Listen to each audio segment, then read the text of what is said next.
Un siècle plus tard, que puis-je être à vos yeux? Que puis-je être, sinon un drôle d'objet qui, sûrement prête à sourire tant il vous semble désuet? Parviendrez-vous à comprendre ce que j'ai pu représenter pour ces deux êtres, pour Marie et Armand, pour cette femme et cet homme à qui la guerre n'a finalement accordé en tout et pour tout que 2 nuits pour s'aimer? Parviendrez-vous à mesurer tout l'espoir que je contenais? Et saurez-vous déceler sous mon éternelle transparence la noirceur de mon échec? Car c'était à moi qu'il revenait d'abriter leur amour.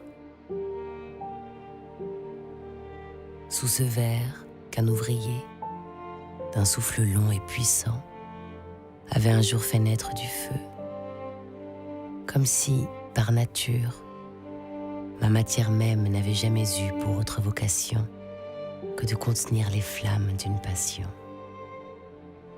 Oui, plus qu'un unique bouquet de mariage aux fleurs fanées depuis longtemps, j'aurais dû accumuler les 1000 détails de leur union.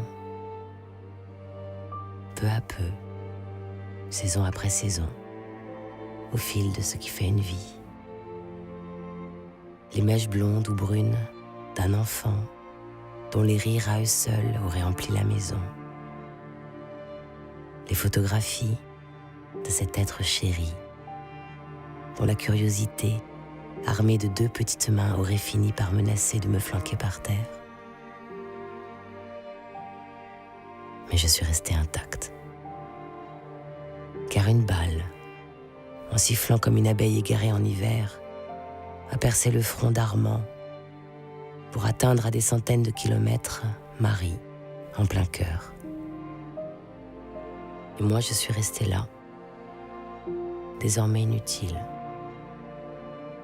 sur le rebord d'une cheminée dont le feu n'a plus jamais suffi à réchauffer Marie. Je suis demeurée longtemps au même endroit, désespérément creuse, avant qu'on me soulève, qu'on me vende, me troque, me monnaie et m'expose devant vous. Vous, pour qui je n'étais rien, voilà encore une minute, qu'un bibelot insignifiant.